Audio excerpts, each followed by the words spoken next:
Hey guys, it's Justice from Justice HIV Journal. I'm here in Las Vegas. As you told you I was going to take a vacation. Well, guess what? Hey guys, it's Justice from Justice HIV Journal. I'm here in Las Vegas. As you told you I was going to take a vacation. Well, guess what? Somebody else is in town, and his name is Senator Barack Obama. So guess what? This rally is for him. As you can see, there's a whole lot of people behind us, and a whole lot of people still coming in.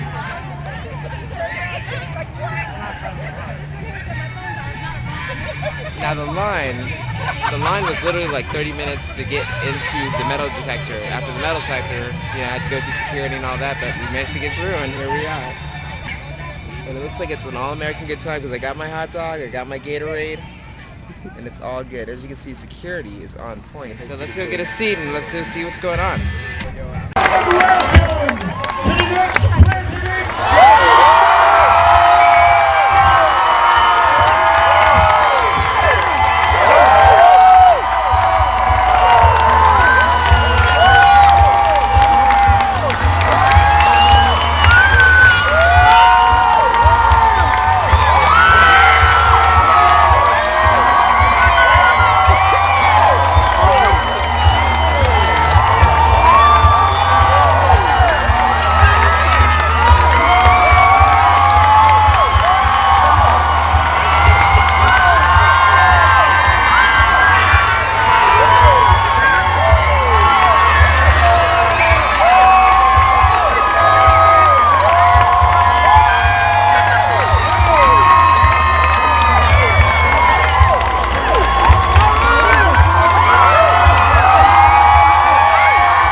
First of all, Reverend Buck Belmore, who performed today's invocation. Thank you, Reverend. The Clark County Children's Choir performed the national anthem. Thank you to Wayne Smith for leading the Pledge of Allegiance. Thank you to the Bonanza High School Marching Band.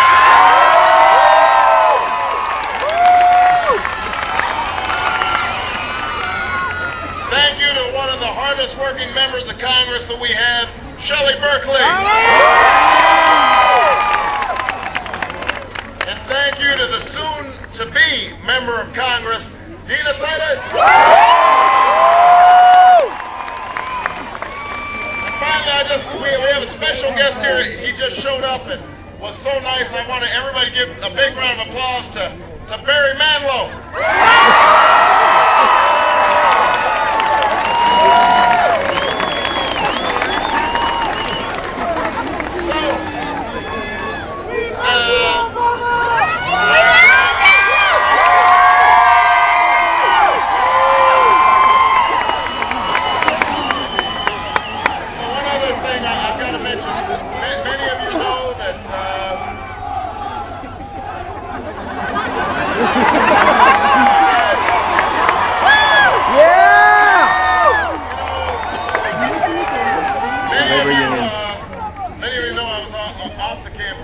Yesterday. Yes. And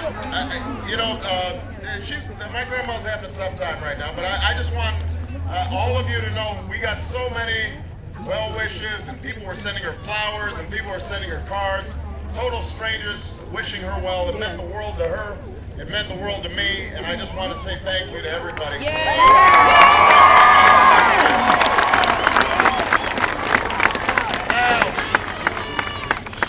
Nevada, in just 10 days, you will have a chance to elect your next president.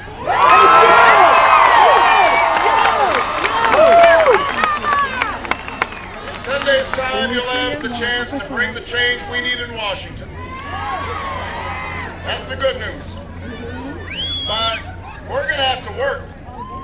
We are going to have to struggle. We're going to have to fight every single one of those 10 days to move our country in a new direction. Yeah. We cannot let up, and we will not let up. Yeah.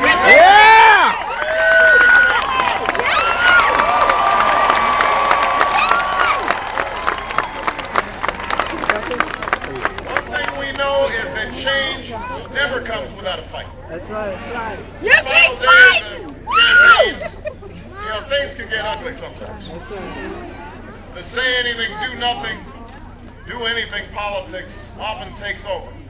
We've seen it before, we're seeing it now. The ugly phone calls, the misleading mail and TV ads, the careless, outrageous comments, all aimed at keeping us from working together, all aimed at stopping change. Well, you know what? This is not what we need right now. The American people don't want to hear politicians attack each other. Right. We want to hear about how we're going to attack the challenges facing the middle class. Yeah. Yeah. What we need right now is honest leadership. We need real change. And that's why I'm running for president. That's what we Yeah. Yeah.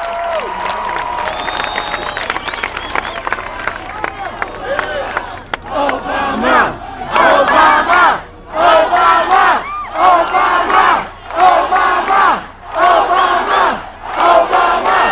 Obama! Obama!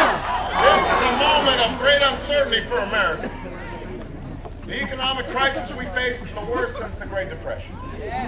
The businesses large and smaller are finding it impossible to get loans, which means they can't buy new equipment or hire new workers or even make payroll for the workers they have. We've lost more than 750,000 jobs this year alone. Unemployment here in Nevada is up 30%. Wow.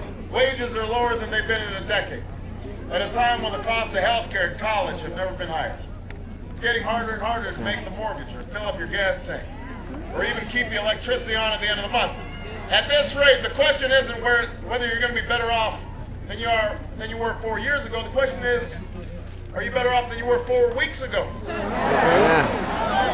So what we need right now is a real debate about how to fix our economy, how to help the middle class, how to help people stay in their homes. That's not what we're getting from the other side. You know, a couple weeks ago, my opponent's campaign said that if we keep talking about the economy, we're going to lose.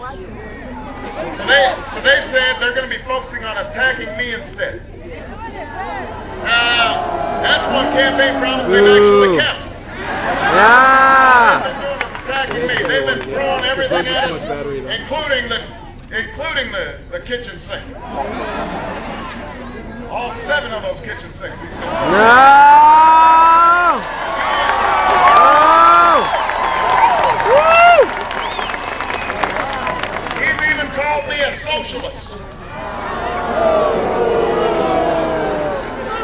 He's called me a socialist for suggesting that we focus on tax cuts for the middle class instead of the wealthy, instead of for corporations. Then the other day he took it to a whole new level. He said, get this, he said that I was like George W. Bush.